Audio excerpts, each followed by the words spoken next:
Giriyor beni dedikodularınız, yüzüme gülüp ardımdan konuşmalarınız.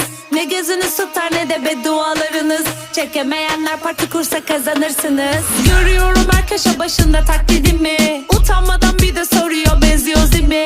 Hadi canım hadi öteye hadi bas geri. Takdir etmek isterdim bu vizyonsuz azmini. %100 enerji, bu nasıl bir sinerji? Tek tek ediyorum haterlarıma alerji. Umurumda mı değil iş, hanginiz ikinci? Allah'ın lütfu bana bitmeyen bu enerji. %100 enerji, bu nasıl bir sinerji? Tek tek ediyorum haterlarıma alerji. Umurumda mı değil iş, hanginiz ikinci? Allah'ın lütfu bana bitmeyen bu enerji. Yok, bende olan yok sende.